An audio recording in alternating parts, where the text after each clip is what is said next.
बिस्मिल्लाहिर्रहमानिर्रहीम। अस्सलाम वालेकुम। यूट्यूब चैनल पर तारिक मतीन आपको खुश आमदीद कहता है। मुस्लिम लीग नून को अगले आम इंतखाबात में या जब भी आम इंतखाबात होते हैं 90% वोटों की गारंटी मिल गई है। इस बात की गारंटी मिल गई है कि मुल्क भर में पड़ने वाले 90% वोट मुस्लिम लीग नून के हक में जाएंगे और मरियम नवाज शरीफ ने इस बात का ऐलान भी कर दिया है। आपने इस वीडियो के थंबनेल में देखा है, मैंने ये बात लिखी हुई है कि मरियम नवाज शरीफ को 90% वोटों की गारंटी मिल गई।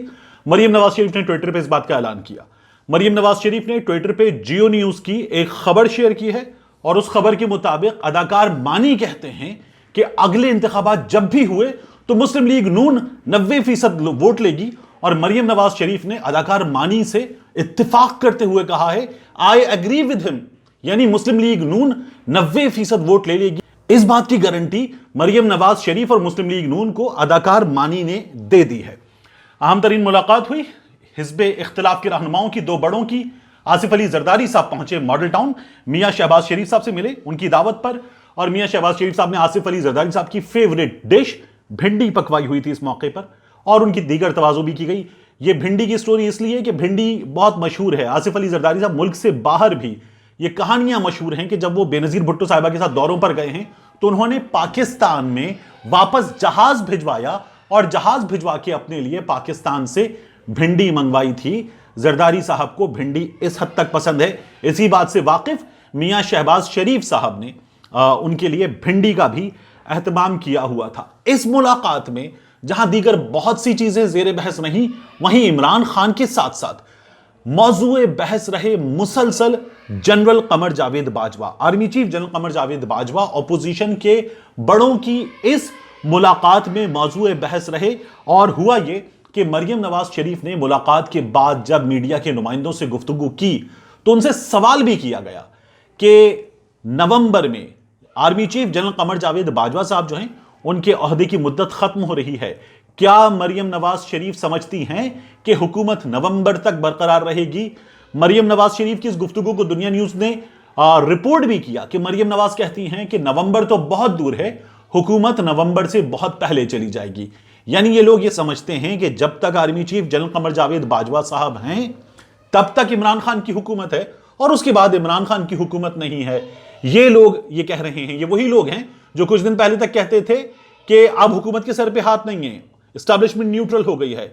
और फिर उसके बाद इन्होंने दोबारा कहना शुरू कर दिया जब अभी यूसुफ रजा गिलानी चले गए थे, सेनेट में मौजूद नहीं थे और हुकूमत स्टेट बैंक का बिल मंजूर करवा के ले गई, तो कहा गया कि नहीं, अभी एस्टैब्लिशमेंट मुकम्मल तौर पर न्यूट्रल नहीं हुई है और यह सिलसिला अब भी बाकी है। लोगों को अब भी फोन आते, मैंने आपको बताया था कि मेरी खुद हुकूमत के लोगों से बात हुई, उनका यह कहना है कि फोन्स गए और वो फोन उन्होंने किए थे, और खुद दिलावर खान का ग्रुप हो या पाकिस्तान पीपल्स पार्टी के बहुत से लोग, उन्होंने एग्री किया कि यह बिल मंजूर होना चाहिए। यह बिल जो कुछ वो अवाम को बता रहे हैं बतौर हिज़्ब इख्तिलाफ लीडर, उस तरह का बिल नहीं है और इस बिल की मंजूरी में उन्होंने हुकूमत के साथ ताउन किया था।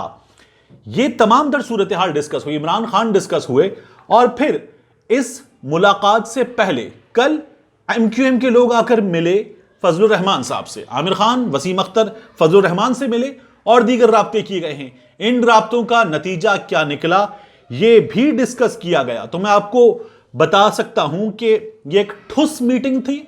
इस मीटिंग में वो जब कहते हैं खाया पिया कुछ नहीं, गिलास थोड़ा बारह ने, तो खाया पिया तो था, भिंडी खाई थी, मटन पुलाव खाया था, लेकिन नतीजा निकला है ठेंगा। क्योंकि मुलाकात के बाद जब गुफ्तगू की शहबाज शरीफ साहब ने, बिलावल भुट्टो जरदारी साहब ने, मरियम नवाज शरीफ साहिबा ने, तो उस गुफ्तगू में इनके पास मीडिया के नुमाइंदों को बताने के लिए कुछ भी नहीं था कि वो हिकमत अमली जिसके तहत ये इमरान खान की हुकूमत का खात्मा कर देंगे या इमरान खान की हुकूमत को मजबूर कर देंगे कि 2023 में अपने मुकर्रर वक्त पर नहीं बल्कि वक्त से पहले इंतखाबात हो जाएं। वो हिकमत अमली क्या है, इनके पास जवाब नहीं था। बिलावल भुट्टो जरदारी से बड़ा कैटेगोरिकली सवाल किया गया कि आपका लॉन्ग मार्च हो रहा है और एक लॉन्ग मार्च हो रहा है पीडीएम का, क्या इस बात पर बात हुई कि आप लोग अपना लॉन्ग मार्च एक कर दें, या तो पीडीएम वाले आ जाएं आपके साथ और ये लॉन्ग मार्च जो 27 फरवरी को आप लोग कर रहे हैं, इस लॉन्ग मार्च का हिस्सा बन जाएं, या अपना लॉन्ग मार्च आप लोग खत्म कर दें और 23 मार्च को लॉन्ग मार्च जो कर रही है पीडीएम उसका हिस्सा बन जाएं। तो बिलावल भुट्टो जरदारी ने कहा हम अपना लॉन्ग मार्च कर रहे हैं اور پی ڈی ایم اپنا لانگ مارچ کر رہی ہے. ہم دونوں ایک دوسرے کو سراہتے ہیں اور ہم اس سلسلے میں رابطے برقرار رکھیں گے. ساتھ ہی جب یہ بات ہوئی بلاول بھٹو زرداری کی جانب سے میٹنگ کے اندر کہ آئیے ہمارے لانگ مارچ میں شرکت کیجئے, تو مسلم لیگ نون تیار تھی اسی طرح کی چوٹ مارنے کے لیے جو چوٹ آصف علی زرداری نے ماری تھی اور کہا تھا میاں صاحب پاکستان واپس آ جائیں اور ہم چاہتے ہیں کہ آپ واپس آئیں اور ہماری احتجاجی سیاست کی قیادت کریں. اب مسلم لیگ نون نے کہا کہ ٹھیک ہے, ہم آپ کے اس لانگ مارچ کا حصہ بن جاتے ہیں, گارنٹی دیجئے کہ اس لانگ مارچ کے اختتام پر آپ دھرنا دیں گے. بلاول بھٹو زرداری پہلے ہی اعلان کر چکے ہیں کہ دھرنا نہیں ہوگا. بلاول بھٹو زرداری نے کہہ دیا کہ دھرنا نہیں ہوگا اور بلاول بھٹو زرداری نے اس بات سے صاف انکار کر دیا. پاکستان پیپلز پارٹی جائے گی, لانگ مارچ کرے گی, تقاریر ہوں گی, سٹیج سجے گا اور یہ کہیں گے کہ دمادم مست قلندر ہوگا. کب ہوگا اس بات کا بلاول بھٹو زرداری نے آج بھی اعلان نہیں کیا اور اس وقت بھی اعلان نہیں ہوگا, کیونکہ میں نے بار بار آپ سے کہا ہے کہ پاکستان پیپلز پارٹی کے پاس اس کھیل میں حاصل کرنے کے لیے کچھ بھی نہیں ہے لیکن گنوانے کے لیے بہت کچھ ہے. پاکستان پیپلز پارٹی اس وقت سندھ میں رکھتی ہے ایک لگی سجی سجائی بنی بنائی ٹکاؤ مضبوط حکومت جو اگلی بار بھی ان کو یہاں ملے گی, یہ طے ہے. اندرون سندھ بھٹو کا اور بی بی کے نام پر ووٹ بہت اسٹرانگ ہے اور پاکستان پیپلز پارٹی پھر سندھ میں حکومت بنائے گی, لیکن مرکز میں پاکستان پیپلز پارٹی کچھ حاصل نہیں کر سکتی. اس لیے وہ اپنی لگی لگائی حکومت چلتی ہوئی کیوں چھوڑیں گے, اور اگر چھوڑیں گے تو یہ حکومت چھوڑنے کے بعد دوبارہ یہی حاصل کریں.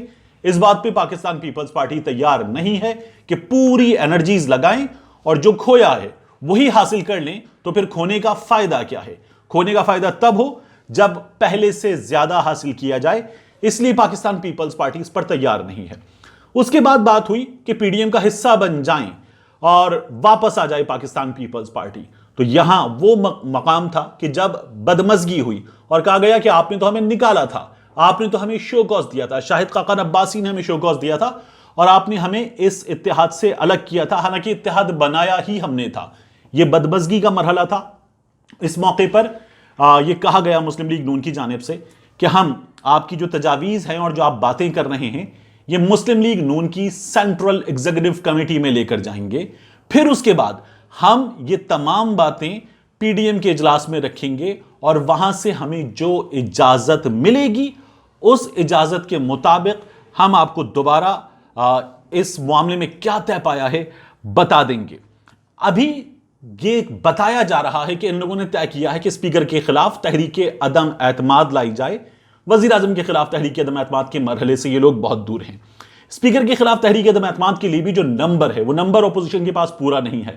اطلاعات یہ آ رہی ہیں کہ مسلم لیگ نون جو بار بار دعویٰ کرتی ہے کہ ہمارے پاس 23 نام ہیں ایسے لوگوں کے جو پاکستان تحریک انصاف کا حصہ ہیں, ان کے اراکین قومی اسمبلی ہیں اور آ کر ہم سے ملنے کو تیار ہیں اس گارنٹی پر کہ اگلے انتخابات میں انہیں مسلم لیگ نون کا ٹکٹ ملے. ان لوگوں کے حوالے سے جب آصف علی زرداری صاحب نے پوچھا تو بتایا جا رہا ہے کہ مسلم لیگ نون نے 20 لوگوں کے نام دیے اور بتایا کہ یہ 20 لوگ ہیں جو تحریک عدم اعتماد کی صورت میں ساتھ آئیں گے. لیکن مسلم لیگ نون تمام 20 لوگوں کو اکوموڈیٹ نہیں کرنا چاہتی. مسلم لیگ نون چاہتی ہے کہ کچھ لوگوں کو اکوموڈیٹ کرے پاکستان پیپلز پارٹی بھی, اور پاکستان پیپلز پارٹی بھی سندھ میں اگلے عام انتخابات کے موقع پر کچھ لوگوں کو جگہ دے تاکہ وہ انتخاب جیت کر دوبارہ قومی اسمبلی میں جائیں, چاہے مسلم لیگ نون کے پلیٹ فارم سے جائیں یا پیپلز پارٹی کے پلیٹ فارم سے. اس طرح کی خبر آ رہی ہے. آزاد ذرائع سے اس کی تصدیق نہیں ہو سکی ہے لیکن یہ اس ملاقات کے حوالے سے بتایا جا رہا ہے. جنرل باجوہ مسلسل موضوع بحث ہیں اور یہ لوگ بات کر رہے ہیں.